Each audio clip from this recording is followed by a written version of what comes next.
Good morning, everyone. Students, today we will start our seventh poem of First Flight Its Animals by Walt Whitman. Poem start करने से पहले हम बात करेंगे poet के बारे में जो कि हैं वॉल्ट विटमैन। वॉल्ट विटमैन जो कि एक अमेरिकन पोइट हैं, जो एक पोइट भी हैं, एसेइस्ट भी हैं और एक जर्नलिस्ट भी हैं। अगर इनके बारे में बात करें तो वॉल्ट विटमैन से पहले जितने भी पोइट्स थे उन्होंने अपनी पोएम्स को हमेशा राइम स्कीम के थ्रू ही प्रेजेंट करने की कोशिश की थी, लेकिन यहाँ पर जो वॉल्ट विटमैन है जिनके बारे में हम अभी पढ़ने जा रहे हैं और जो पोएम हम पढ़ने जा रहे हैं वो पोएम आपको फ्री वर्स में मिलेगी। फ्री वर्स का मतलब है कि इस पोएम के अंदर कोई भी रिदम, कोई भी पैटर्न और कोई भी मीटर यूज़ नहीं किया गया है, and that's why the poem is said in free verse.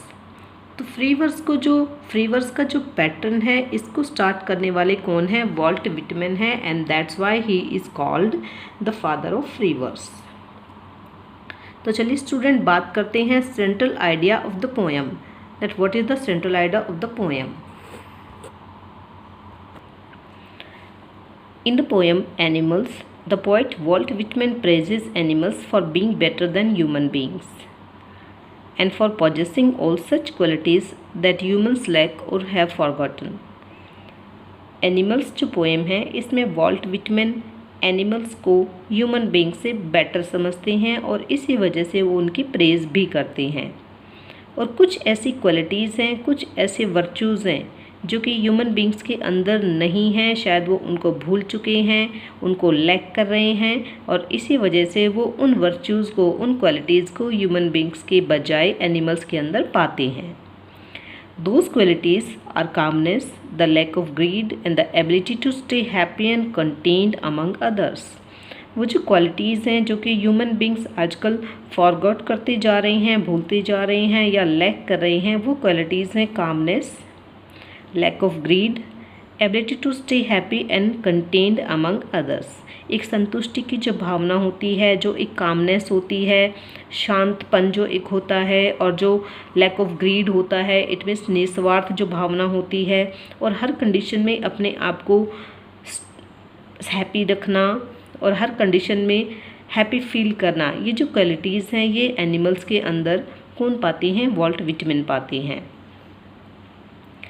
The poet wants to live among animals, जो पोइट है वो एनिमल्स के बीच में ही रहना चाहते हैं, स्टे करना चाहते हैं, and experience a life where no one complains and where they are free of sins and sorrow.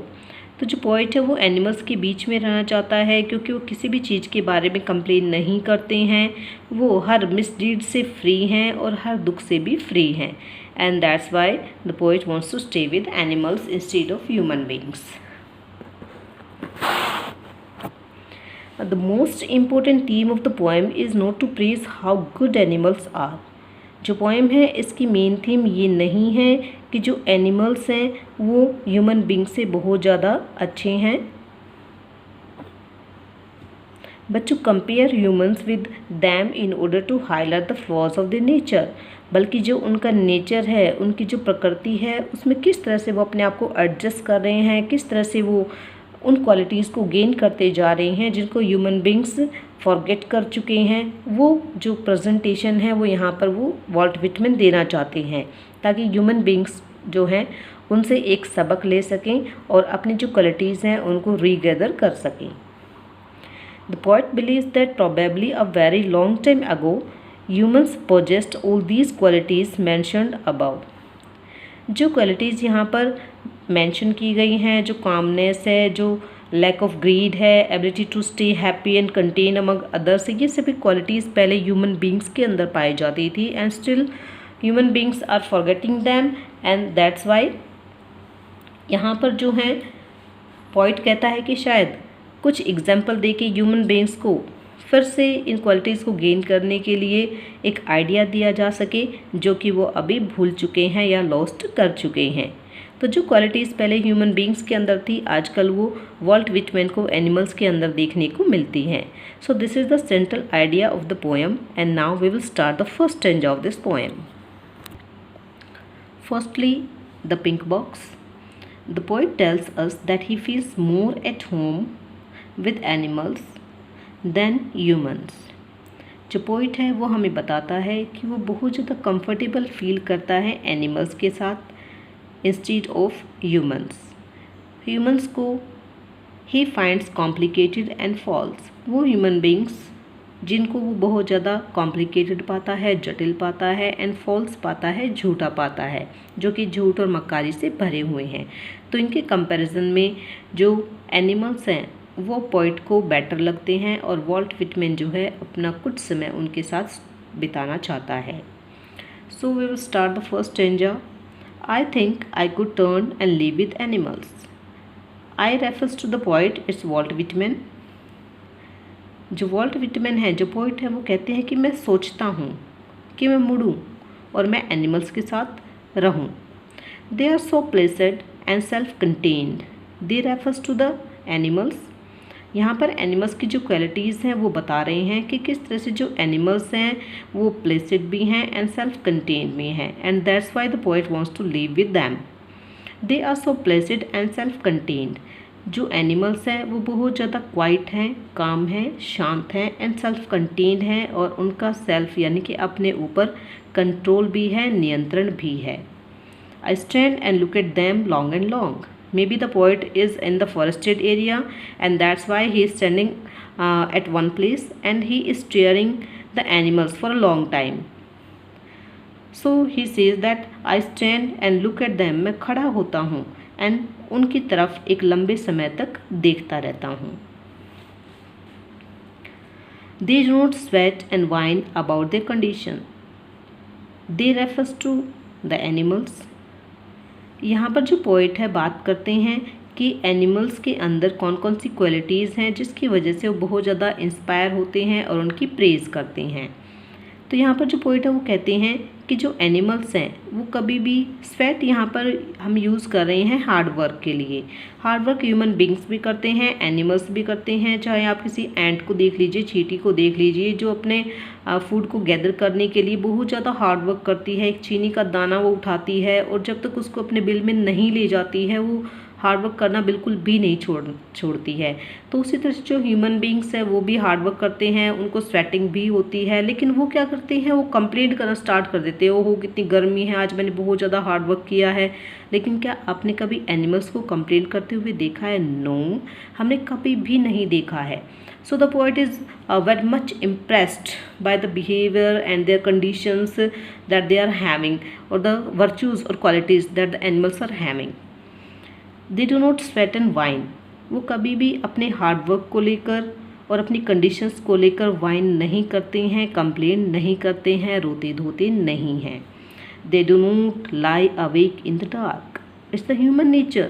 It's the human nature that we lie awake late at night and we think about the day's work and our failures and so many things are there कि घर में जो conditions है उसके बारे में हम सोचते हैं या अपने चिल्ड्रन को लेकर हम सोचते हैं। तो इसकी वजह से हम क्या करते हैं, हम स्ट्रेस्ड हो जाते हैं और रातों को सो नहीं पाते हैं। और अगर हमसे कोई दिन में कोई ऐसा काम हो जाता है जिसके लिए हमें बाद में रिग्रेट करना पड़ता है, तो फिर हम अपने उस सिन के लिए यानी कि मिसडीड के लिए हम क्या करते हैं, रातों को रोते भी हैं। But the animals are opposite to this, they do not lie awake in the dark. जो एनिमल्स हैं वो कभी भी रातों को लेट तक नहीं जागते हैं, and weep for their since, और ना ही वो अपने बुरे कामों के लिए, मिसडीड्स के लिए या अपनी गलतियों के लिए वीप करते हैं। आपने देखा होगा कि जो एनिमल्स हैं उनकी, चाहे बर्ड्स को ले लीजिए, एनिमल्स को ले लीजिए, उनकी जो साउंड है वो अर्ली इन द मॉर्निंग 5:30 या 6 o'clock हमें 6 अर्ली इन द मॉर्निंग हमें सुननी स्टार्ट हो जाती है।